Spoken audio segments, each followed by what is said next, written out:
Cristiano, let me start just by asking you, why are you doing this interview with me?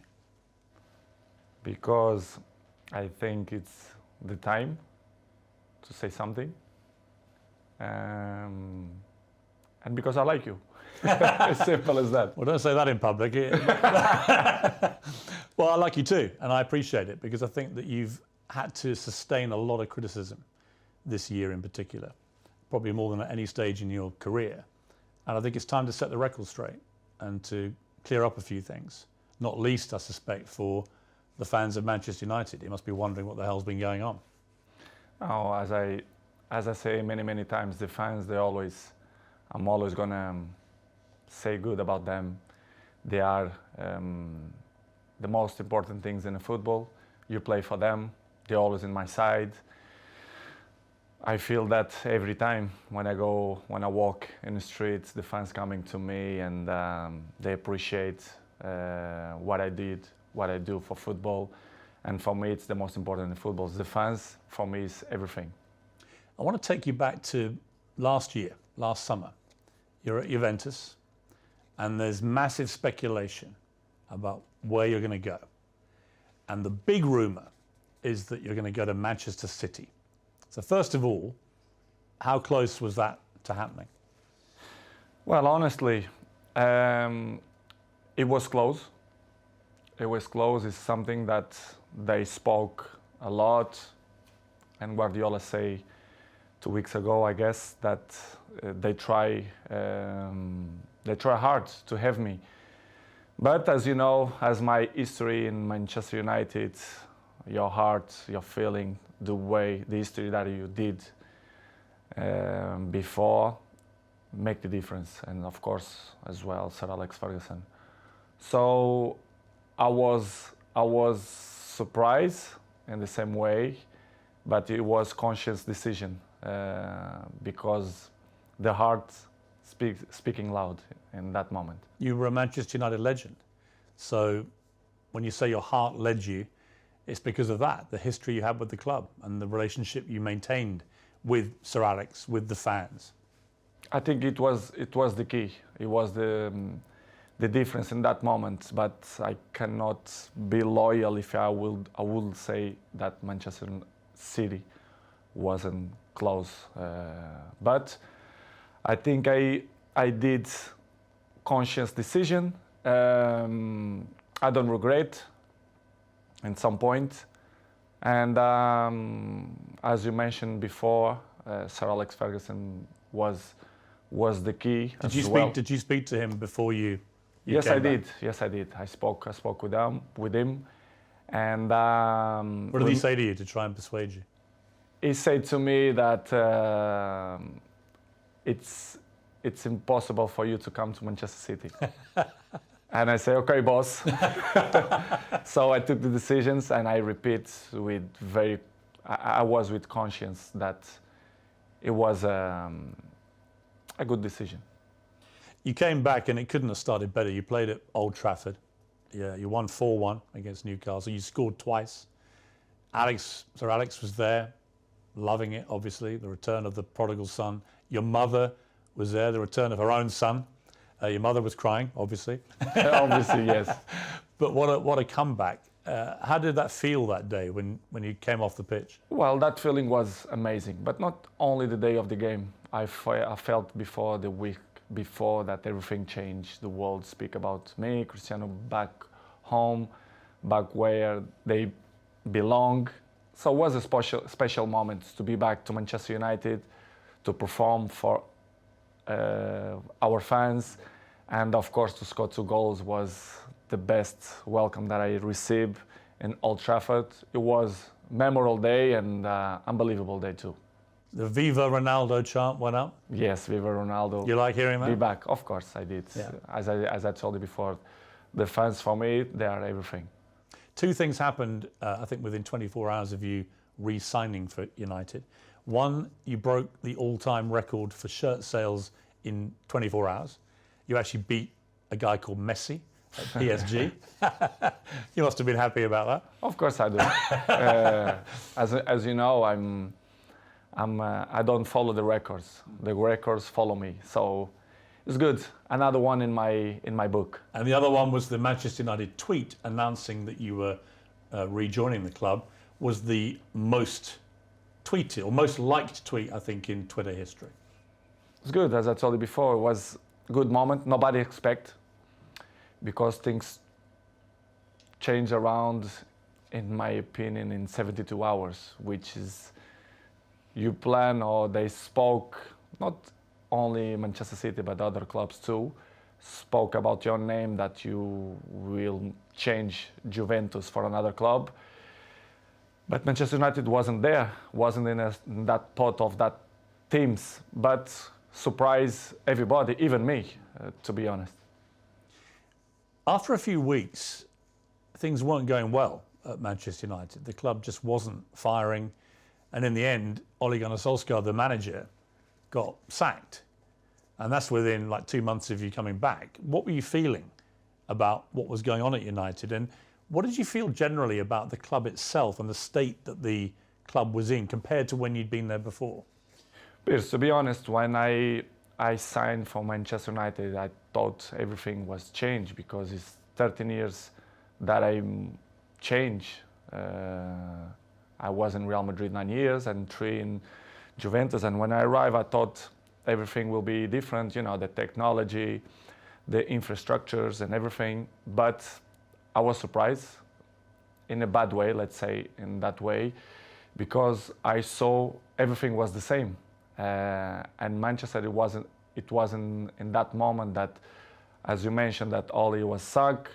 Michael Carrick, he assumed the job for 2 games, Villarreal and Chelsea away, and everything was so fast, but surprised me a lot. Instability in the club,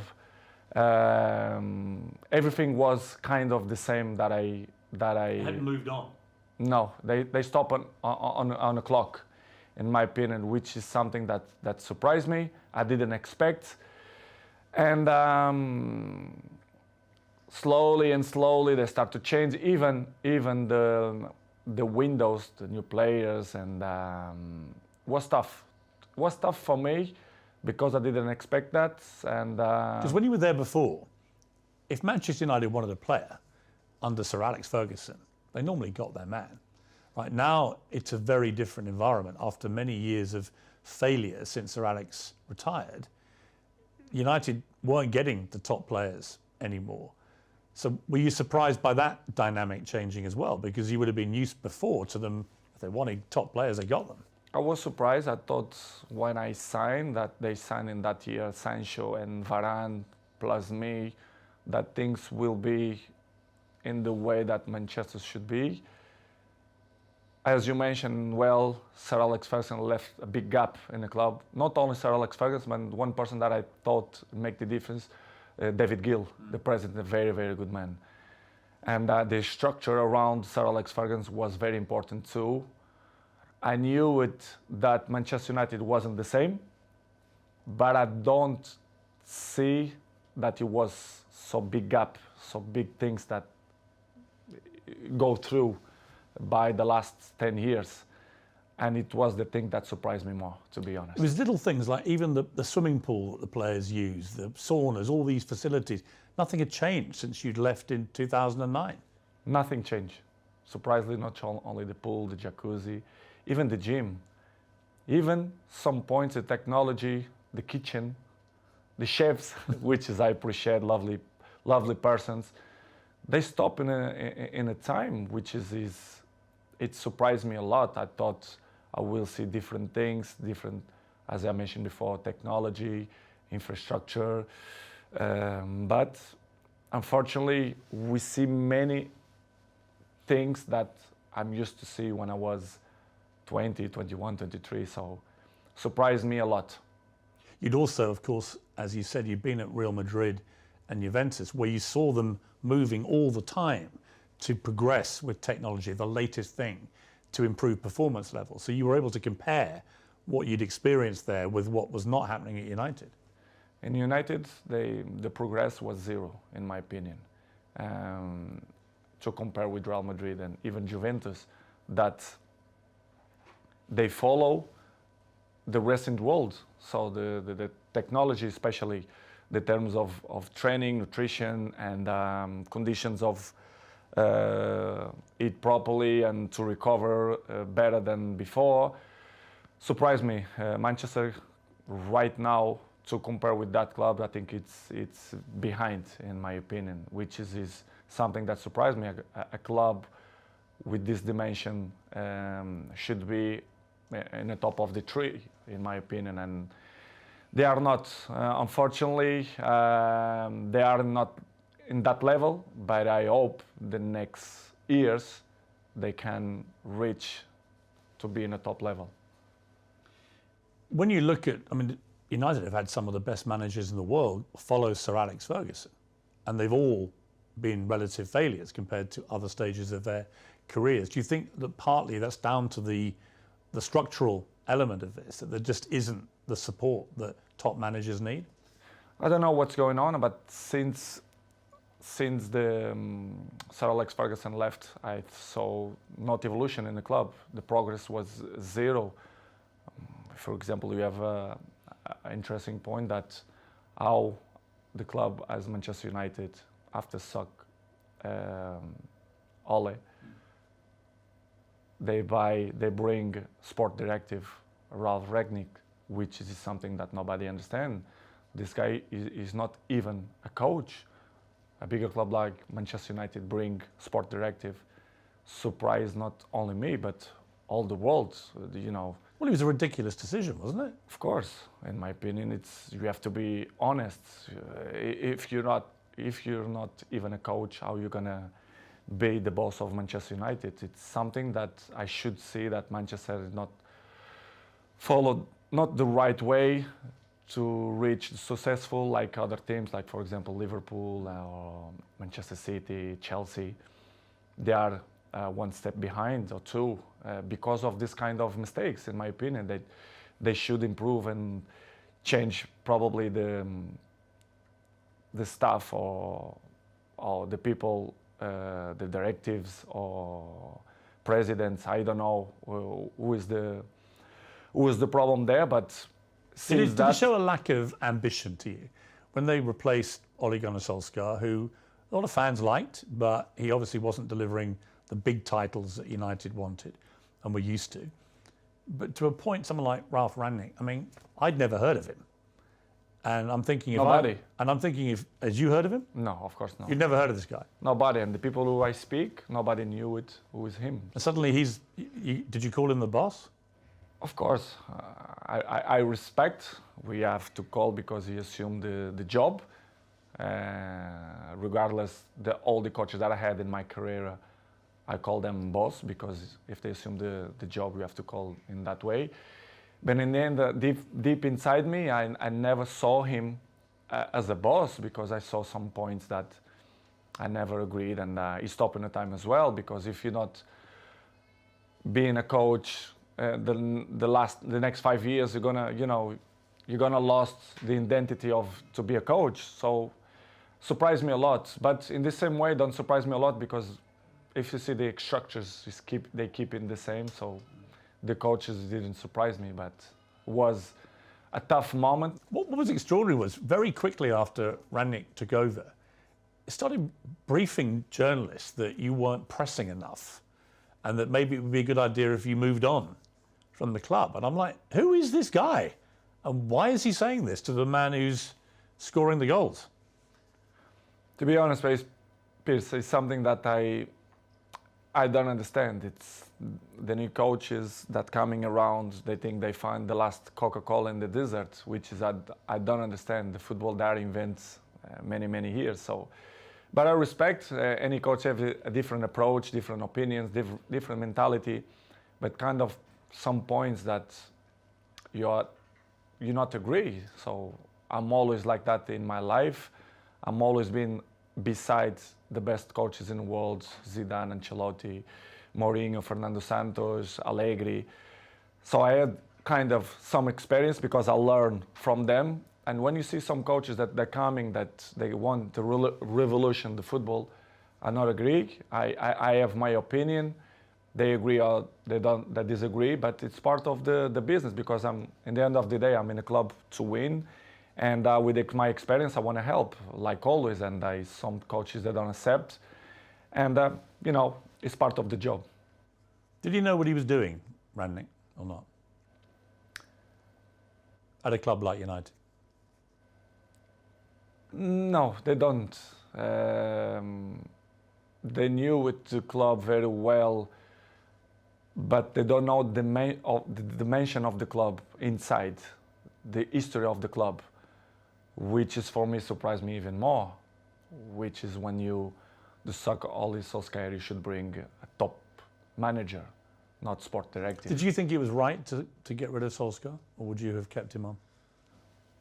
Well, it's not. I love Solskjaer. I think he was a top person because what I keep inside my heart, it's the heart of the persons, and Ole for me is a top person. Coach, of course, he wasn't. He didn't look for what he wants. It's hard to assume after Sir Alex Ferguson, but I think he did a good job. For sure, he need more time, but I'm never doubt that he's going to be a good coach in the future. But it was a good experience. I was so pleased to work with him, even a short period. What about the younger players, and specifically their mentality? Because it seemed to me, just from what I was reading, that when you were originally at Manchester United as a young 18-year-old, that you had huge respect for the older players, the Keanes and these guys in the dressing room, and you would soak up their experience, their wisdom, and so on. Did you get that same respect, do you think, from the younger players? I don't mean that they don't respect the experienced players or the oldest players. I don't think that word is the best one, but they live in a different era. I can see my kid, they have 12 years old. The mentality, they are not the same. They are not suffer that. What's the difference? The anger. I think the anger. I think that they have the things more easily. Everything it's easily. They don't suffer. And I think they don't care. I don't mean only a few in Manchester United, but all the teams, all leagues in the world, the youngers, they are not the same of my generation. But we cannot blame them because it's part of the life, the new generation and the new technologies that avoid, they distract them for another thing. So, but they are not the same. They listen, but this is why we have 2 years. You listen from one side and they go away for another side. So don't surprise me, but in the same way, it's a little bit shame because if they have the best examples in front of your eyes and if they don't at least copy what you did for me, it's kind of weird because I remember when I was 18, 19, 20s, I'm always look to see the best players, Van Nistelrooy, Ferdinand, Roy Keane, and Giggs. This is why I have the successful that I have and longevity, because I take care of my body, my mentality, my head, because I see these guys and I learn from them. When you try and give advice to these younger players, what do you say to them? What do you try and guide them to be like? I think the best advice, I'm not the kind of guys to like to give advices. I prefer to be as example. Yes. Because I'm an example. I'm there every morning. I do the same stuff. I'm probably the first ones to arrive and the last ones to go out. I think the details speak for itself. So, because as I told you before, they listen one thing and in 2 minutes they already forgot and do it whatever they think it's better. This is why I say I like to lead by example. And some ones they follow me, not much, but see, I just find that incredible. That if I was a young footballer and I had Cristiano Ronaldo at my club, that I wouldn't want to spend every second watching him, listening to him, observing the way you go about your business. And yet, from what you're saying, clearly, they're not interested. They don't care. Some ones, yes, but most of them, no. But for me, it's not surprise me. Don't surprise me because they're not gonna have longevity careers, in my opinion. It's impossible. It's impossible to see, for example, my generation, you see many players, they reach 36, 37, 38 in a high level. I think this generation, you're going to count by your hands how many going to reach in that level, because this years of preparation, it helps a lot. Who are the players in the world that you most admire for their mental strength, their attitude? It's difficult question, because I'm always can say what I see from my eyes. For example, if you tell me what I see, for example, in Manchester United, I can mention probably Dalot, Diogo Dalot. His example is young, but he's very, very professional. And I'm not doubt that he's gonna have longevity in the football, because he's young, he's smart, intelligent, and he's very professional. You have a few ones more, but like him, it's difficult to see. Probably Martinez, Casemiro's 30s, but I will say Dalot. So Rangnick's come then, it's your second manager, it's not working, the results aren't great. You're still scoring goals regularly for Manchester United. You're about the only one who is. But then you get hit by an awful episode in your life, probably the worst time of your life, where your partner, Georgina, she's pregnant with twins and is actually giving birth to these two babies, and your baby son doesn't survive. And I don't think I can imagine, I have 4 kids, you have a lot of children, you know, you can't imagine a worse thing to happen than to go a full term of a pregnancy, particularly for the poor mother in that case, but also for you. What was that like for you, that time in your life? Piers, probably the worst moments that I passed through my life since my father died. You know, when you have a kid, that you expect that everything will be normal, and you have that problem. It's hard, you know, as human being that I am. Me and Georgina, we had quite difficult moments, because we don't understand why happened to us. Was difficult, to be honest. Was very, very difficult to understand what's going on in that period of our life. As you know, the football carry on. They are so fast, many competitions. The football don't stop. We have many competitions. And pass through in that moment was probably the most difficult moment that I had in my life. Me and my family, especially Gio, that was tough. She said she was giving an interview about the new series of her TV show. And she said in an interview, a big piece of my heart shattered. And I asked myself how I could carry on. I had the answer nearer than I thought. I looked into the eyes of my children, and there I saw the only way of doing it, being all together. Yeah, I saw too. Yeah, this is why what we did. I grew up my family, especially Gio, and we had the difficult moments, but we said, listen, we have more kids. We have one that born, Bella, that we have to be happy too. I mean, such a difficult situation again, where you're mourning the terrible loss of your little baby boy, but also celebrating the birth of your beautiful daughter. I try to explain sometimes to my family and even my close friends. They say, I never felt to be happy and sad in the same moment. Yes. I never felt. It's hard to explain. So difficult. So difficult. You don't know if you cry or you don't know if you smile. Yes. Because it's something that you don't know how to react. You don't know what to do, to be honest. And of course, I remember very well that I looked like, I don't know the word that to define what I felt in that moment, but it's crazy feelings, it's crazy emotional. But as I told you before, I have to hold that we had at least Bella, yes, which is the most important. One die and one survive, but it's difficult to explain.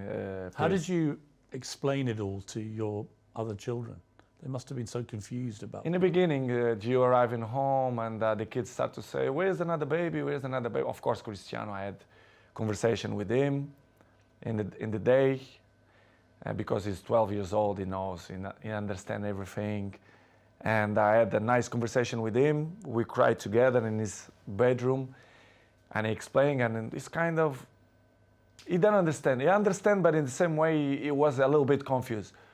The other ones in the beginning, in the table, the kids start to say, "Mom, where is the other baby?" Blah blah blah. And Gio, in the beginning, they start to say, because she had a little bit belly because they had two. It's hard process. And after 1 week, I say, let's be frontal, let's be honest with the kids. Let's say that Angel, which is the name, they go to the heaven. It's better to say in that way. Yes. And we start to use in that way. And the kids always understand when we had shots in the table, and they say, "Daddy, I did this for Angel," and they point out for the sky, which is I say, and I like it the most because it's part of the lives, and I'm not gonna lie to my kids to say the truth, which was a difficult process. But in the same way, I become more father, more friendly of them. They become more close to his daddy, especially me with Georgine as well. Yeah, I was going to ask you that, because these things, they can make or break relationships, because the grief can be so intense. It can drive couples apart, or it can bring them closer. In my case, it was better in that way. I become more friendly of Gio. I was of course friend, but I see more lovely for her and for my kids, and I start to see the life with a different perspective. You understand, which is coming the point of, if you're gonna ask me for sure, the pre-season moments. Yes. For example, why I didn't go to the pre-season. Yes, I'm going to come to that. Yeah. But it was just to finish in that chapter was the most difficult moment. The last since my dad died, it was this moment that I passed through the last 6 months. Do you feel your son is with you in spirit? Do you feel For that? sure, for sure. His ashes is with me, like my daddy. They are here in Really? my house. Yes, yes. It's something that I want to hold for the rest of my life. I'm not throw to the ocean or to the sea. I keep with me. They are next to my daddy. I don't know if you check. I have a small church down, and I. Oh, you do? Yes, I do. Like a little chapel? Yes, Huh. chapel, and I keep my daddy and my son. Do you talk to them? Yes, I do. I talk with them every time, and that they are in my side. They are, they help me to be a better man, to be a better person, to be a better father, and it's something that I'm really, really proud that the message that they send me, especially my son. Amazing. You had an extraordinary reaction from football fans, obviously from Manchester United, but I think you must have been just so surprised by the outpouring of not just support, but Liverpool fans sang on the 7th minute of their next game, "You'll never walk alone." The Kop, the great infamous enemy of Manchester United. What did you feel when you heard that? I never ever expect that. Never. I had the opportunity now to say, all English community, thank you a lot for that kind of that they had with me, not only Liverpool, but all England. I was at Arsenal when you played, and on the 7th minute, the whole crowd I were received applauding you. a letter from the Queen family as well. Really? Yes, I do. Which is From the Queen herself? Or? yeah, family. Yeah. And surprised me a lot. Offering their condolences? Yes. Wow. Unbelievable. This is why I say I respect a lot the English community, English people, because they've been very kind with me, and in that difficult moment of my life was spectacular. The way they treat me and my family in that difficult moments. I should say straight to the crowd and thank you to the all English community that helped me in that moment. When the Queen sadly died in September, you posted a very nice tribute to her was part of the reason because of what they had Of course. been like with you. Of course, they've been so kind of with me, and this is why I did what I did. But it was unbelievable moment. I'm never ever gonna forget that moment. You have a little girl, Bella. She's 6 months old now. Must be a great joy amid all that terrible sadness. Unbelievable. It was another member in the family. They are the shine of the house, and we are so proud. Me, Georgina, and all my kids. They are very, very proud for them. They are spectacular. A beautiful girl, and we are so happy. We are so happy. We are happy fathers. You're going to have more? I'm not thinking now to thinking more kids. I think we done, but we never know. The future only God knows. But right now we want to have a break, to enjoy these ones, because they are little. Bella 6 and the rest they are 5 and Cristiano 12. We want to enjoy a little bit of these ones. Let's see the future. It's very difficult to play top level football at the best of times. It's a hard business in full public glare of millions of people watching. To have to go back and play after this must have been incredibly hard for you, even with your mental strength. How did you find that? Difficult, very difficult to play after that.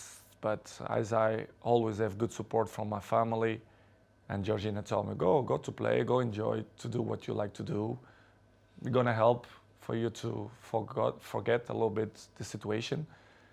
It was difficult, but in the same point, I think helps for you to, to don't thinking much about that. Even to training was good, but as you know, the football going so fast, and trainings, games, even the national team, the things going so fast, you don't even have a time to settle and say what's going on, because the things going so fast. But was good. Georgina helped me a lot to give me that possibility to say, listen. She's a very strong woman. Yes, she did. Georgina. Yes.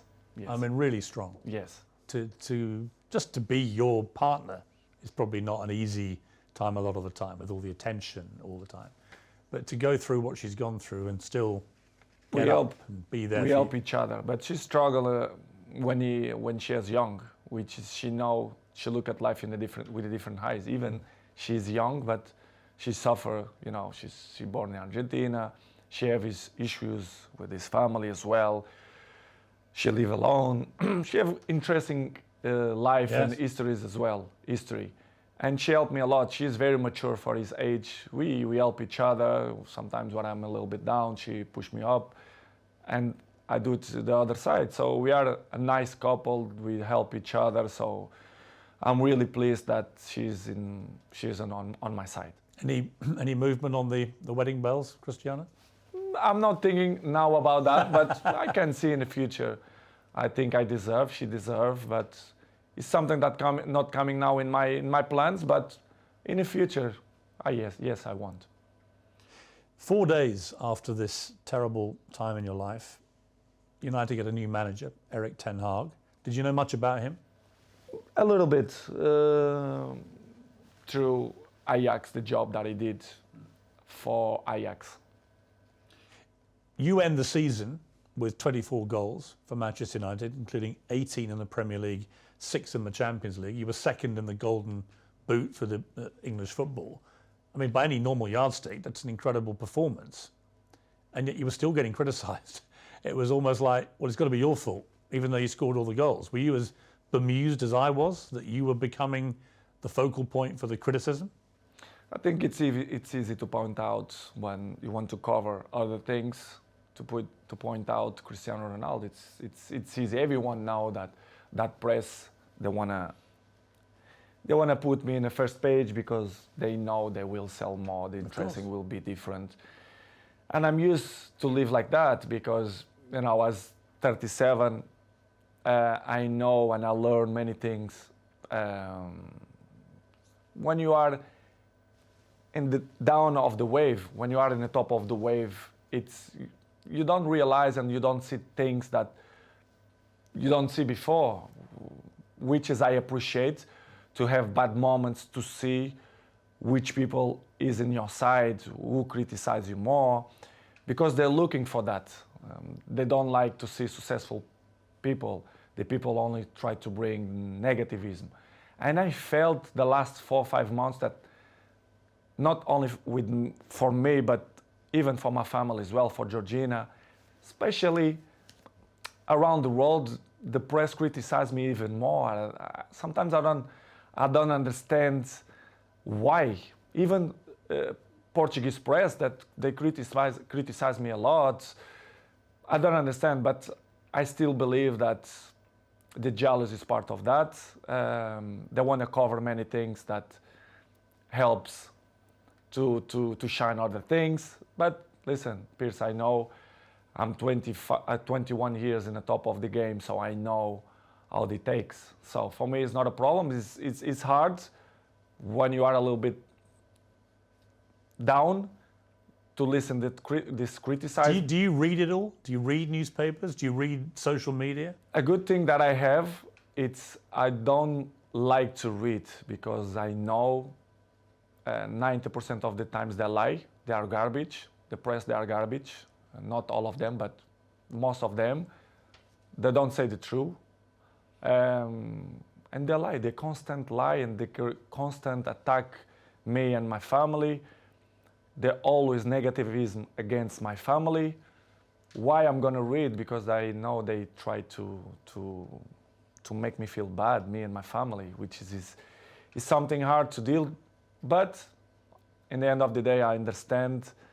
But it's really, really hard. The problem you have is you're too famous. You are the most followed human being on Instagram that you have. I just checked, 495 million followers. I have just under 2 million on Instagram, 8 million on Twitter. So I'm catching you on Twitter slowly, but 400. You're nearly at 500 million followers on Instagram. I mean, that's insane. You're bigger than all the Kardashians put together. It's good. It's good. I feel proud for that. It means a lot for me because it means that people like me too. I'm charismatic. I think why I'm the number one. Sometimes I ask that question to myself. Why me and not another one? Why do you think it is? To be honest, not just only because I play good football, because everyone knows, but I think the rest is relevant. You have to be charismatic. People have to feel some connection with you. I think to be good looking helps too. I have the same problem. Yeah, I feel the same way. To be honest, Piers, I don't know the real reason, but I think I'm charismatic and I'm a appetitive fruit. I don't know if we... A what? A fruit that people want to bite. Yeah. I don't know how you can say in English. Any particular fruit or? Let's say strawberry. But I don't know the reason. I mean, what's incredible to me is the power you have. Appetite fruit. Appetite fruit. I don't know if it makes sense in English, but if it don't make sense, you learn. I'll research appetite fruit, yeah. Okay. I mean, I have a pinned tweet and it's you telling me I have good abdominals, which is a very good observation. By the way. And it's only 10 seconds long. It's had 43 million views, this clip. So thank you. Because 43 million people have heard the guy who actually has got good abdominals tell me I've got good abdominals. But it showed me the sheer firepower you have in that world of social media. It's just extraordinary. It's what I told you before. I have good things, which is you can sell your own product, let's say in that way, but you have to deal with many obstacles in your life too. Do you care if people hate you? I mean, a lot of people love you, but obviously a lot of people don't. You're so big, you're going to get both. But do you care about the ones who hate Cristiano Ronaldo? I care the people who like me. I'm not waste time for the people who don't like me. I think it's waste of time. These people, they are not interesting on my life. I like to be around the people who love me. I don't waste my time to see the criticize of people who is next to me ex-players, for example. I Well, I don't mean, care one of about your that. biggest critics has been, and I'm surprised about this, Me too, Wayne Rooney, for who example. you played with for many years very successfully and were good friends with him. And yet all this year, 3 or 4 times, he's come out and attacked you in the media. Piers, I don't understand.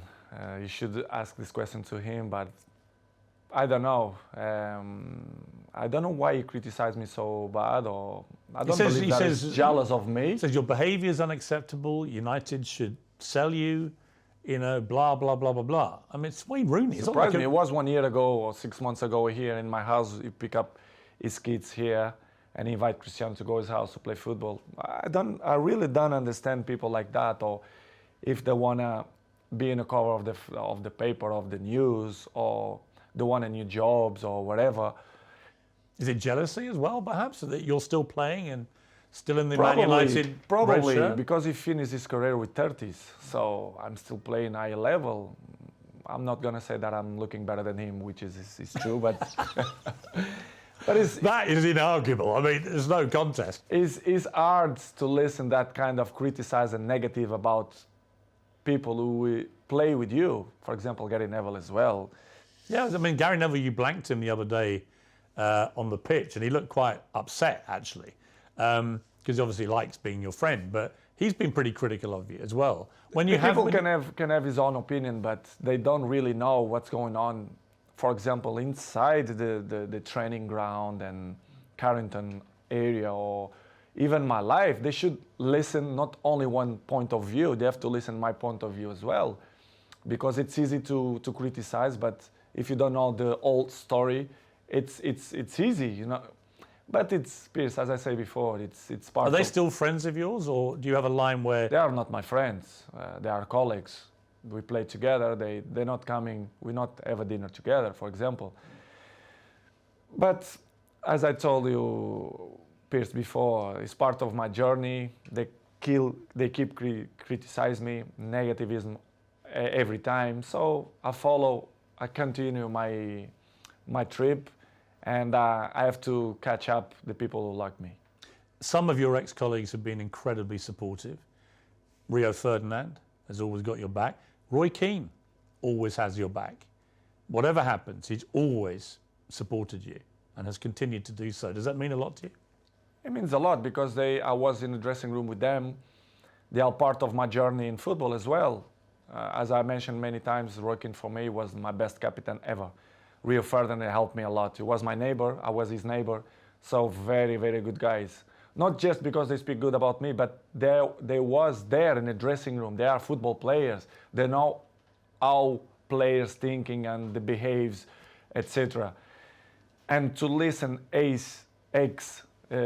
colleagues or teammates to criticize you, and they always see one point of view. Do you feel a bit betrayed when they do that? Yes, Because you played together. It's easy to criticize. I don't know if they have a job in television that they must criticize to be more famous. I really don't understand. Do you think they use your name a bit to get attention? I think they take advantage of that because they are not stupid. And I really understand, and I have to carry on with my life with criticize or when the people speak good about you. But it's hard when you see people who was in the dressing room with you criticize you in that way. It must hurt It's you. not good. Yeah. Yes, I did, but A bit. not hurt. I'm not gonna be more slim. I'm not gonna sleep bad because of the criticize. But it's not good to listen that. Disappointing. A little bit, yes, disappointing. Do you have more pounds in the bank or more Instagram followers? It's a good question. Probably similar. I don't know. Probably similar. I'm just trying to work out how Wayne Rooney could hate you even more, and probably that's the answer. Well, not only him. Imagine the rest of the rats. They're gonna criticize me too. But it's good. It's good to be still number one. If you see something that make me happy too. If you see Forbes magazine every year, I'm in the top of the list. So it's not by coincidence too. But knowing you, it's not the money so much. It's just you want to be at the top, right? I mean, that's what I think what drives you. Someone said to me, what drives Cristiano Ronaldo? I don't think it's money. I think it's being the best. beating people. It's Exactly. that competitive streak. The records, the adrenaline. But Piers, let's be honest. The last years, the football changed. I see football now as a business, to be honest. Sometimes Georgians have expression that I don't understand. They treat you players like a piece of meat. I say, yes, you say everything. It's true. When they want you, when they count with you, they give you everything. When they don't, they try to make a hard life to you. I see football, Piers, the last years as a business. I saw many things that I'm disappointing. The passion for the game is still intact, but in the same way, I saw other things as well, which is surprised me, but in the same way, it's part of the business, because if you see the world how it is in the moment, it's all business. Everyone take on itself. They are more individual. Well, you become a commodity, don't you? Where if you can sell record number of shirts in 24 hours, great, right? But if suddenly the team isn't performing well and they need someone to blame, it looks to me like at Manchester United, the default position is it's got to be Cristiano's fault. Exactly, it's always my fault. The problem is always me. I look like I'm the black sheep, right, which is I don't like. If you do it good, or if you do bad, they're always gonna find some criticize. Even in the national team, the last 3 months, as I told you before, the criticism was so bad. I mean, not only in football way, but professional and family way as well, which surprised me a lot. Look like I was a bad guy, which is not true. People have to listen from my mouth the facts as well. This is why I give this interview, because I think it's the right time to speak out of my mind, which is what they say the last 4 or 5 months is completely garbage.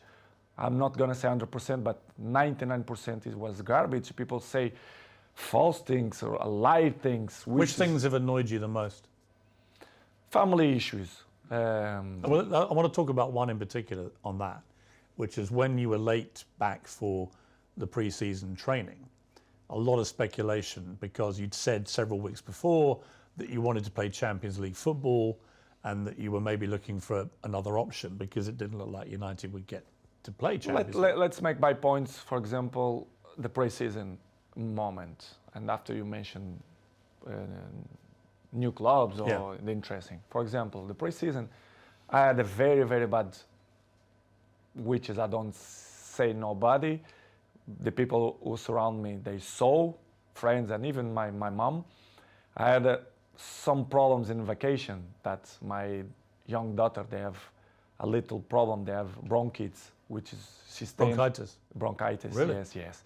Your little baby? Yes. I was in Mallorca on holidays and she stayed 1 week in hospital, which was, you don't enjoy a lot the vacation. And after what had happened, so worried. Exactly. And the people make up histories that they say that I don't want to go travel.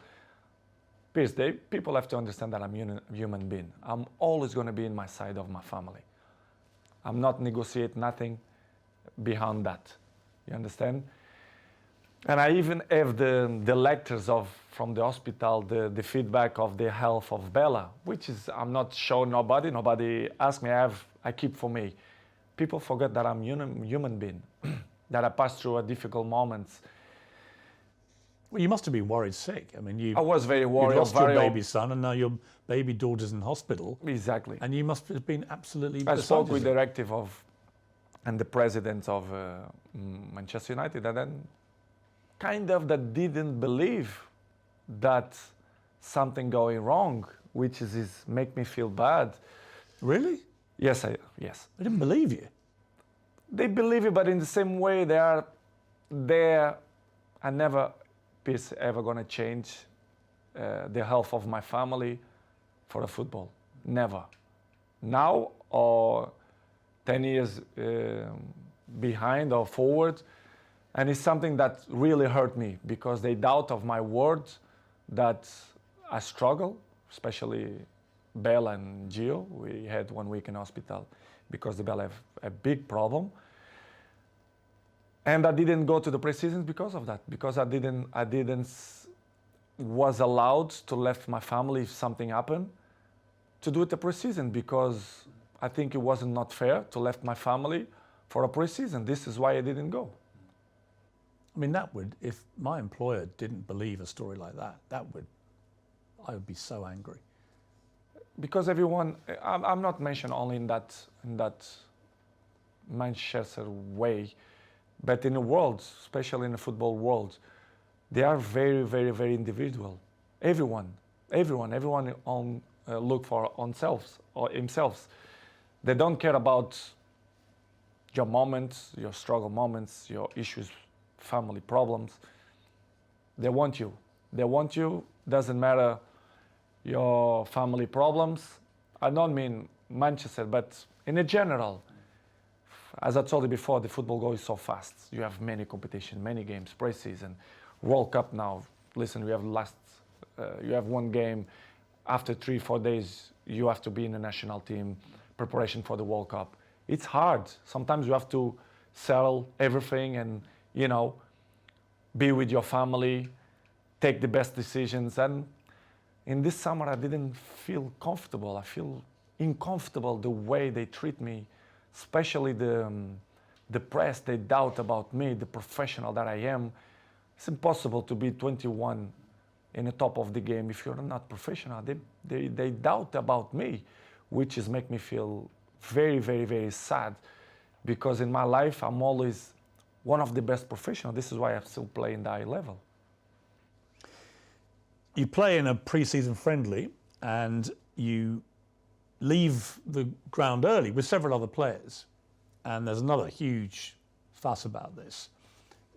What was the truth about that? Had you got permission to go? Do you wish you hadn't left early now? Ten Hag wasn't happy, it was reported. What's the truth? Piers, I will be honest with you. It's something that I regret to left from the stadium, probably, or maybe no, I don't know. It's difficult to tell you 100% if but let's say I regret. But in the same way, I felt provoked by the coach. I'm not allowed for me, a coach, to put me in 3 minutes in a game. Sorry, I'm not that kind of player. I know what I can give to the teams. You're talking about the Tottenham thing? The Tottenham Yeah, player. I'm talking about in pre-season there was a friendly where you left the ground with several other players. Me and 8 players. Right, so... But they mention only my name. Yeah. Which is everyone do that. I don't understand why they mention only about high value kind of game. Last year, many players do it the same. In that game, 8 players do it the same. So, but they only speak about the black sheep, which is me, I completely understand. Okay, it's done. I apologize to the coach, and for me, the chapter was closed. It seemed to me that right from the start, Ten Hag wanted to show you who the boss was. That he dropped you, he benched you, he mucked you around, he talked about you in the press. Were you getting that feeling? I mean, did you feel that? The feeling, he always mentioned to me that I didn't need the preseason, so I should wait for my opportunity. I really understand. I understand. But I'm not going to give you points, but he don't do it the same procediment to every players. I'm not going to mention players, but they don't do it the same way. Second, I understand that becoming a new job, Manchester was so bad the last 5 years that they should clean the house, let's say in that way. But the way they approach, the way the press make this so big, it's because probably the communication wasn't the best. But I really understand in the beginning, because I didn't do the preseason, I don't start to play. But going more farther than that, other things happen that they don't know. And I'm not hiding that the empathy with the coach is not good. I'm honest. You don't have a good relationship with him? I'm not mean good relationship. The empathy is not good, let's say. Do you think he respects you? I think he don't respect the way I should deserve. But it is what it is. This is why probably the game against Tottenham. I left. Well, I want to come to these two games. So against Manchester City, where United got destroyed, he didn't bring you on. He brought on other strikers, but didn't bring you on. And I felt insulted on your behalf. I was like, well, surely against Manchester City, if you're losing this badly and you've got the greatest player of all time sitting there, you at least give him some time, don't you? But he didn't. And he said afterwards the reason was he had too much respect for you. He wanted to respect you. When you heard him say that, what did you think?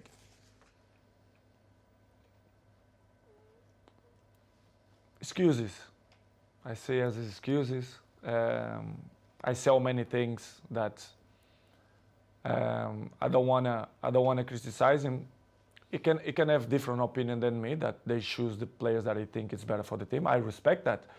But the excuses all the time, the excuses have short legs. You cannot excuse all the time, which is things that don't make sense. Okay, you don't put me against Manchester City because of respect of your career, and you want to put me 3 minutes against Tottenham. Well, that's the thing. So then you then play Tottenham. Don't make sense. And then he wants to bring you on with 3 minutes to go, which is the complete opposite to what he said the situation was with City. I think he did purpose, because, for example, in the national team, the other clubs, if the coach wants to put me 5 minutes, if someone injured or if they really need me, I will help. But in that way, I felt provoked, not only because of that game, but before some. He was deliberately provoking you. Well, everyone know that. Disrespecting you, you think? Exactly. This is why I say I don't have respect for him, because he don't show me respect for me. This is why we are in that situation. I have to be honest that the things don't going well because of that, because the empathy don't exist, and he keep saying things for the press, but the press say what they think it's good to protect probably him and Manchester United. But as I know, I understand many things, that he signed 3 years contract with Manchester United. Probably I'm not going to be too much long in Manchester United, apart when I'm finished my contract. I really understand, but I like guys that they don't lie, they speak honest, they be frontal, and I'm not negotiate my morals. My morals always will be intact. And what's going in my things the last 2 months was not respect in many ways, which is I can regret, for example, against Tottenham, to left the stadium before the finish. Well, there's a video clip which appears to show Ten Hag telling you to get ready to come on, and you gesticulate back to him, I'm not going to do that. And as a result, you get suspended for the next couple of games, and he goes public and says it's because you refused to come on.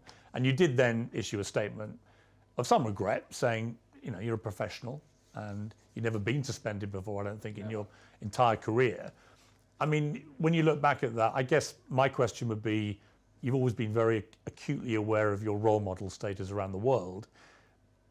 Do you wish, with hindsight, you hadn't done that and handled it a different way? Probably. I regret to left the stadium.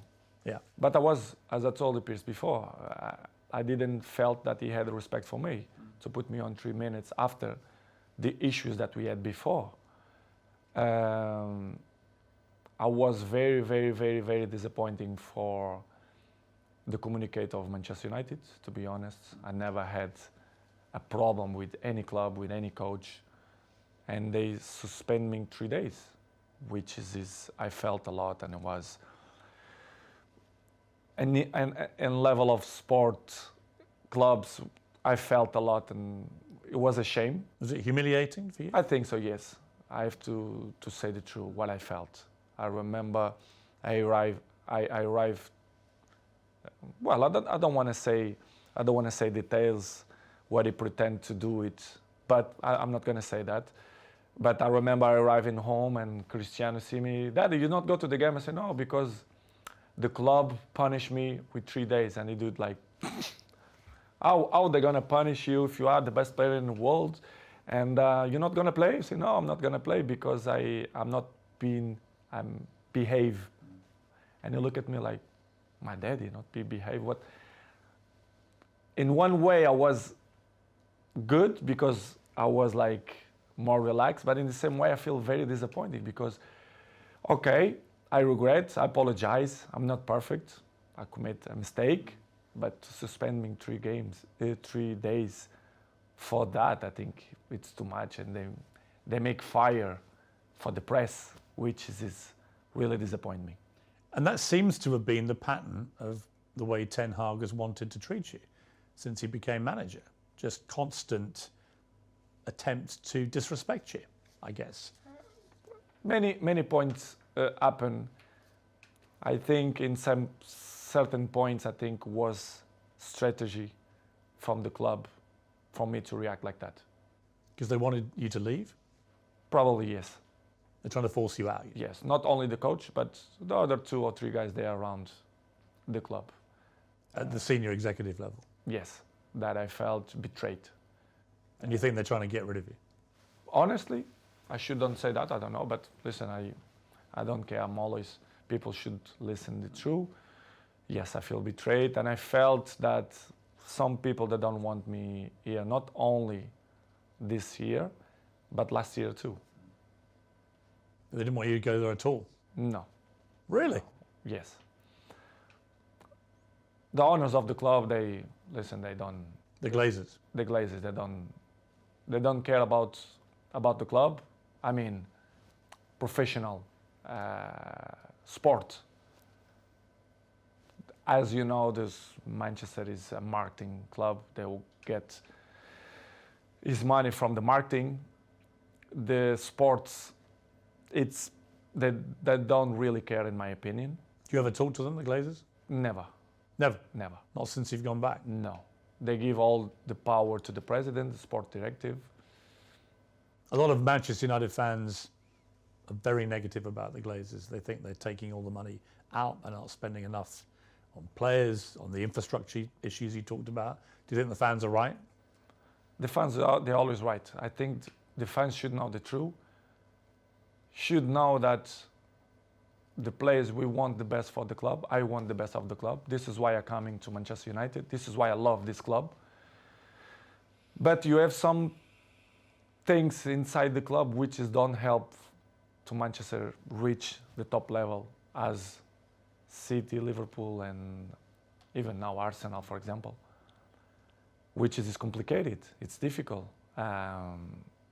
It's hard. In my opinion, it will be hard for Manchester to be in the top of the game the next 2-3 years. If the Glazers stay as owners? I'm not mean the Glazers, but the structure. The structure. As Picasso say, you have to destroy it to rebuild. And if they can start from me, for me it's not a problem. I'm always gonna say I love Manchester United. I love the fans. They're always on my side. But if they want to do it, different era, different generation, they have to change many things. When you walked away at Spurs and didn't go on, Gary Neville said your behaviour was unacceptable, called for you to be punished. He said he knows what he's doing. He's experienced, and players of that power have a real negative impact when they do it. The influence they have on other players is really negative.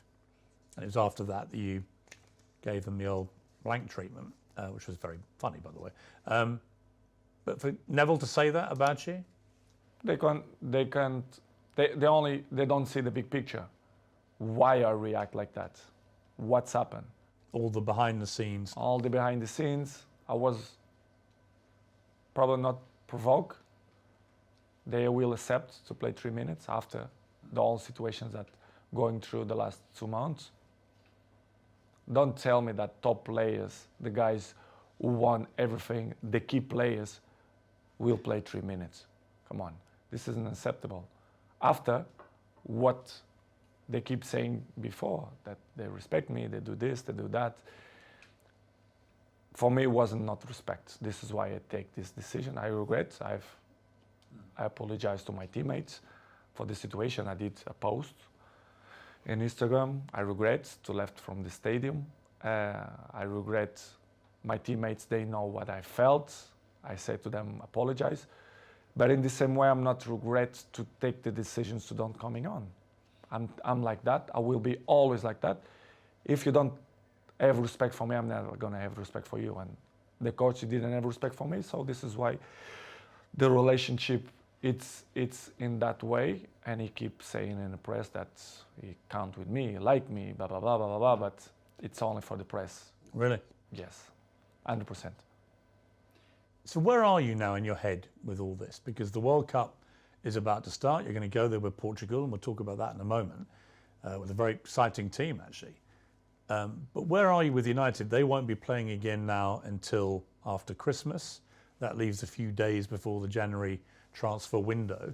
Do you think you'll still be a United player come January 1st? It's difficult to tell right now, Piers, because my mood is right now to the World Cup. It's probably my last World Cup, of course, my 5th World Cup.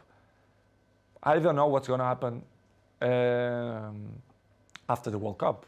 But as I told you before, and I will say again, the fans will be always in my heart, and I hope they being in my side, even if I'm back or if I'm not back or if I stay or whatever. Nobody's perfect. Episodes in the life we all have. It's part of the human beings. It's part of me to be a human being and father as well. Always will commit mistakes, but I don't know. It's hard to tell you right now what's going to happen in the World Cup because my focus is only for the World Cup, for the Portugal national team. If you had your time again, knowing what was going to happen, would you sign for Manchester United again? As I told in the beginning, I'm always took my decisions by not emotional moments, but maybe this decision I took by emotional. I'm not regret because I took with 100% conscience, but it was more emotional than rational. Don't know if it makes sense. But it was good. It was good because I was happy when they left me be happy. So I tried to give my advices, my experience to help Manchester United to be where they deserve to be. I don't pretend to be more smart than the other ones. Nobody is smarter than me, but I'm not smarter than nobody. When I arrive in Manchester United, I always be available to help the team to do the good things, to put in the right spots, to compete with the best teams.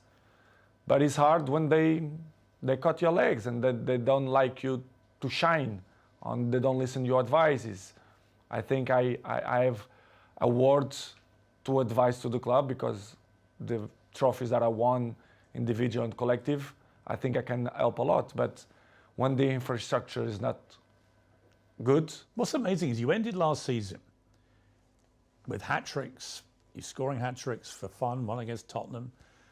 You know, you were playing great football, but you were starting most games. And now this season, you've barely started any games. Something happened. You know, I'd imagine you're a bit like a racehorse, right? If you don't start. I didn't do the pre-season. Right, right. Is the excuse. Right, which is I ridiculous. did the pre-season, so. Do you think if you'd been able to just do what you did last season, you just carried on scoring? For sure. You think I did learn to score goals? Maybe I'm not motivated that I'm supposed to be, probably. As I told you before, Piers, I'm a human being. I feel the things. I'm not perfect. But my motivation is not the same that I was a few months ago. I hope to change. Do you feel like you need a fresh challenge? I'm not saying if it's fresh challenge, but let's see. I cannot answer right now because my focus is for the World Cup.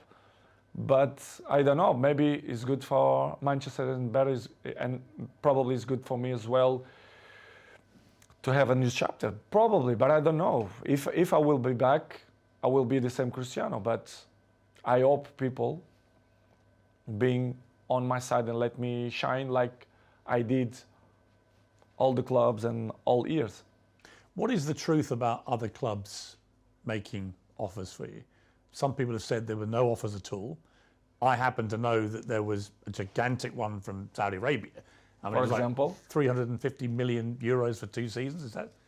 It's true. Yes, it's true. That's a staggering sum of money. Yes. Which you turned down. In that moment, yes. I mean, that to me says you're not just about the money. It's what I'm gonna mention now. They say many garbage things that if you are agent, what you're gonna do? You go the clubs, but George Mendes, for example, have more than 100 players, and they go Chelsea, they go Arsenal. They always mention Cristiano Ronaldo. They offer Cristiano. Piers, let's be honest. Who's the most expensive player, salary player that Premier League have in history? It's me, even with 37 years old. Why they gonna they even offer me to Sporting or Napolis? I will be honest with you.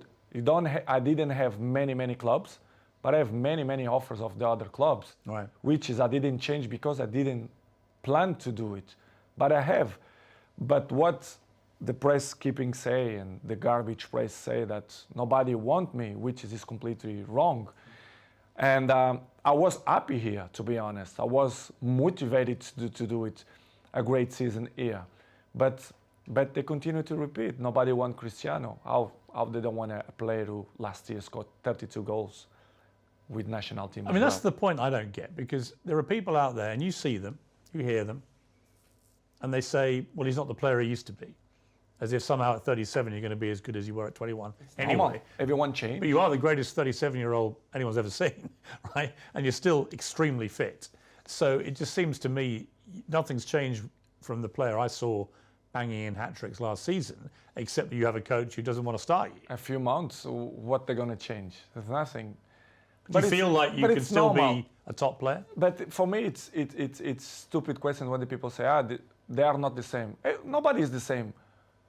Day by day, we're getting old. Every one of us. You understand? It's normal. You have to adapt. And I think nobody in this game have this brain that adapts with his age.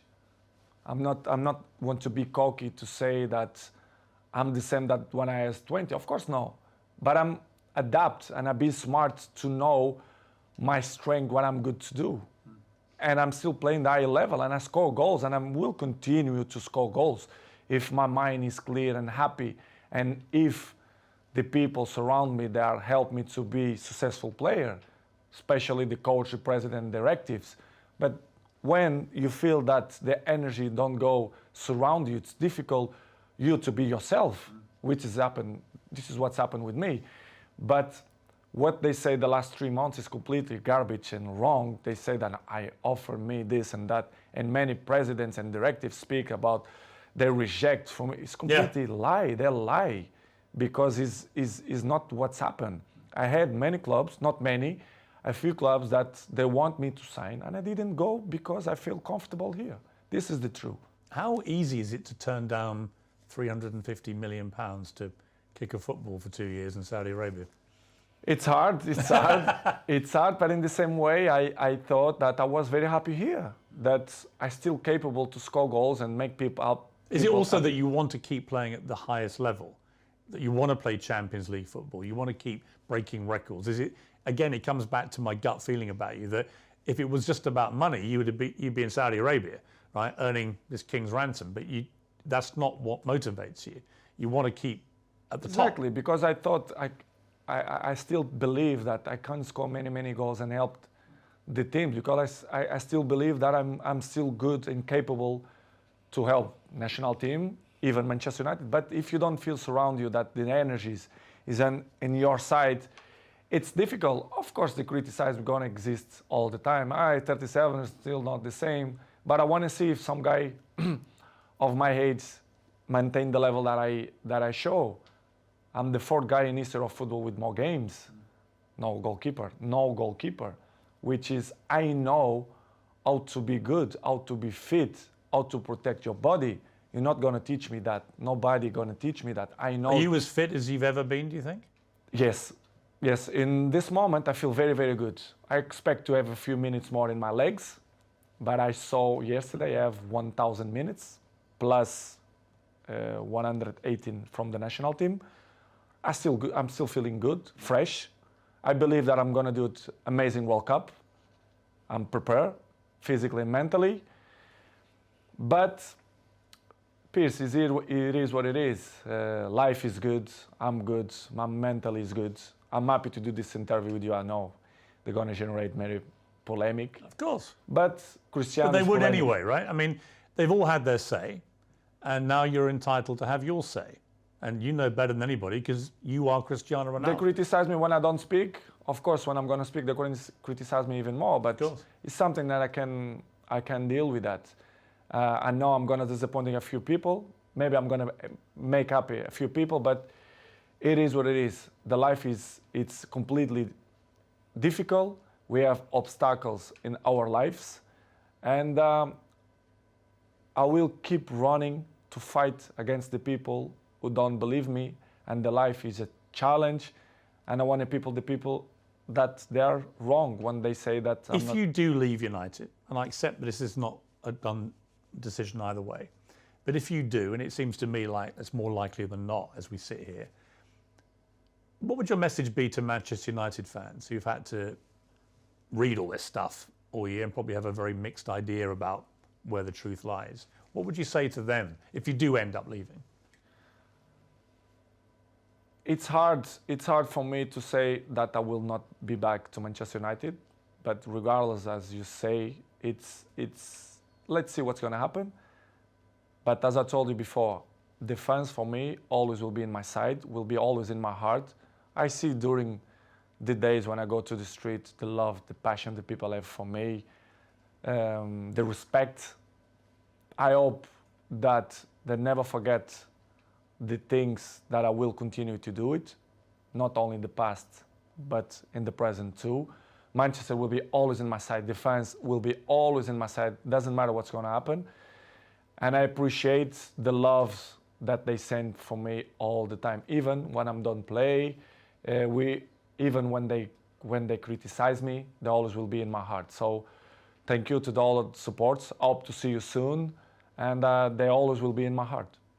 And what about Sir Alex, the man who persuaded you to come back again? Really, like a father figure to you, really, in many ways, like another father to you. What's his take on everything that's been happening? What's his opinion of all this? I don't speak with him like 1 month ago, but it's always on my side. He always understands me.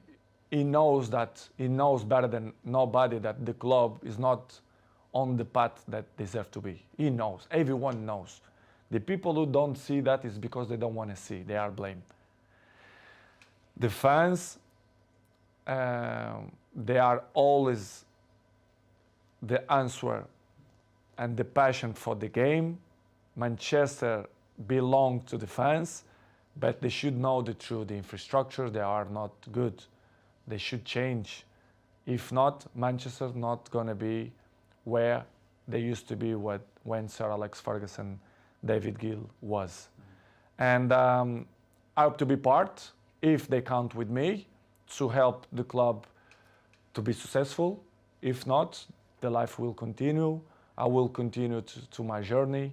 I will continue to make fans happy and score goals and do it, tricks and everything. And it's good. It's part of my journey. I want to just talk to you briefly about the World Cup. Your 5th World Cup. I mean, you say it's your last, but I mean, you'd only be 41 at the next one. Could we have a 6th World Cup potentially? Will be tough. Will be tough. So this may be the last one. Probably, yes. You've got an exciting team full of experience and young players, Portugal. Are you optimistic about your chances? I'm very optimistic. We have a fantastic coach. We have a good generation of football players. I'm looking forward that we're going to do an amazing World Cup. I hope the Portuguese belong in our side. We need them. We need them. The fans. The fans. We have a little bit debate in Portugal from some issues that they should pick more other players, that it's normal. A little bit negativism, to be honest, from the press, from some people, maybe ex-players as well, but I believe that we're going to do it a good World Cup. Would that be for you the pinnacle of your career, to win a World Cup with Portugal? Piers, I dreamed one time about that. Holding the World Cup? Yes. It's going to be tough, extremely difficult, but everything is possible. But Of course, we're going to compete. It's hard to beat. Who are the Portugal. biggest rivals, do you think? We are not the favorites. Who We do you- are who do you- never. We are who never do you- favorites. No, of course, but who do you were favourites when you won the Euros, Exactly. right? Exactly. Who do you think are the ones to really watch? Who are the best squads out there? Probably France. I will put Spain, Argentina, Germany, Brazil?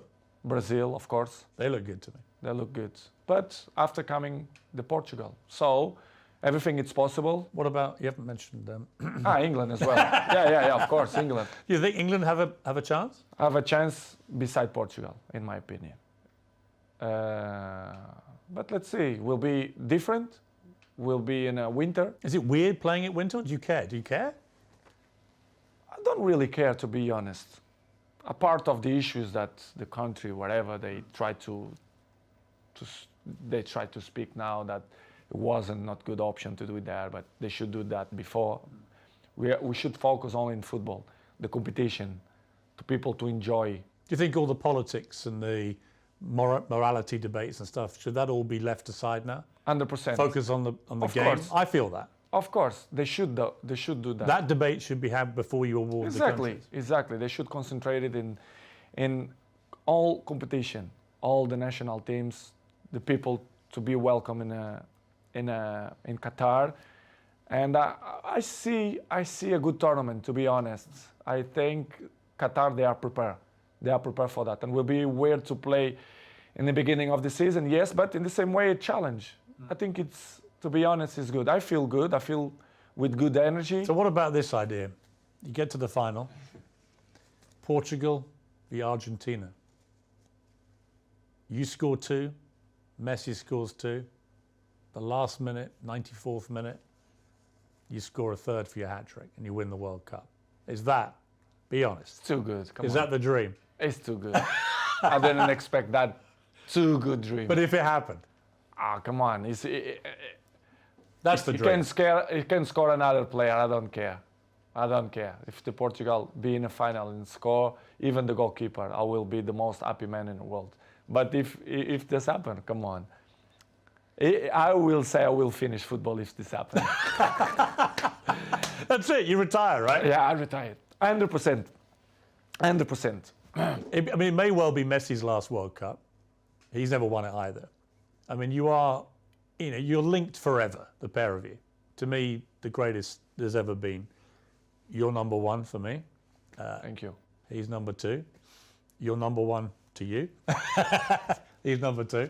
But it's an amazing relationship you have, even though you're not, I know, great friends or anything, but you're always respectful when you see each other. All the time. But what do you think of him, Messi, now? As you both head to maybe your last World Cup. As a football player, Yeah, and as a person. amazing. Player is magic, top. As a person, we share the stage 16 years. Imagine, 16 years we At the highest level. we share. So I have great relationship with him. I'm not friend of him in terms of, when I mean friend is the guy who is with you in your house, who speak on the phone. No, but he's like a teammate. He's a guy that I really respect the way he always speak about me.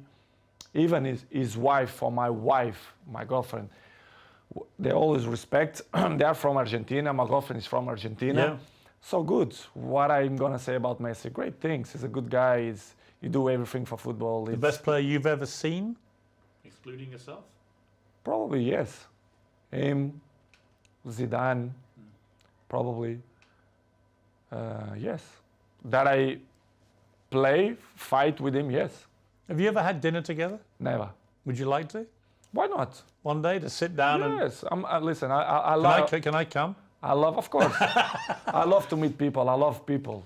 You know, I love to share things, ideas, learn things, ideas, new histories, new brains.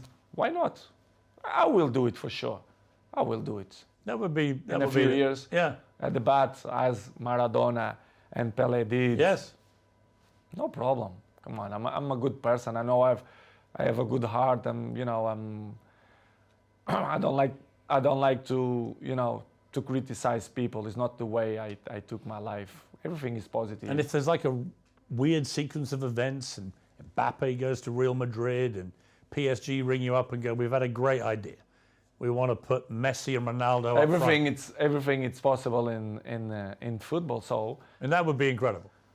why not? I don't know. As I told you before, They'd sell some shirts. for sure, they will sell a lot of shirts. But as I told you, Piers, before, the life is good, and my focus right now is to do it amazing World Cup. Are Arsenal going to win the Premier League? I hope so. You do?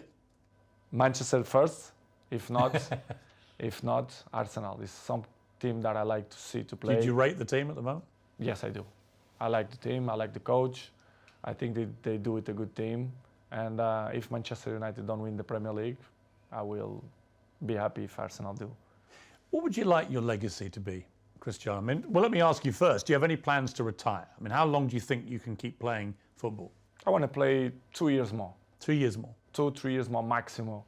I want to play when I finish with 40. I think we'll be... 40? 40. A good age. But I don't know. I don't know the future. Sometimes you plan one thing for your life, and as I told many times, the life is dynamic, and you never know what's going to happen. Tom Brady in America, the great NFL quarterback, retired. Then he has a conversation with you on the Old Trafford pitch, and whatever you said to him, I'm psychologist, so the next day he comes out of retirement. Psychologist, you see, I'm good psychologist. What did you say to No, him? I thought he took the decision a few weeks before, but it was good. What did you talk about, you two goats? To speak about in a general, he's very, very smart guy. He knows a lot about football. We have a nice conversation. And you scored a hat trick that day, didn't you? Yes, I did. He gave me good energy. When I have good energy, When you have around me- another goat in the stadium, does that fire you up? Exactly. When you It's have a another goat thing, right? Yes. Energies. It's all about energy. When you have good energy around you, I can be interesting things. What about Jordan Peterson, who I know came to see you? Amazing man. Yeah, because I've interviewed him a few times, and he was fascinated to meet you and to talk to you, both about private things, about what had happened to your family this year, but also about professionally you and your situation. I'm a huge fan of him. I read his book, 12 Rules, and I felt that he's really, really interesting guy, and I love to meet smart people. When I spoke with him, it was to meet him as a fan, because I knew that he do speeches around Europe, especially in England, UK, and we have a nice chat. He coming to my house and we speak. He give me good advices, and fantastic man. And I learn a lot, some advices that he give me, not only What for this moment. was the best advice he gave you?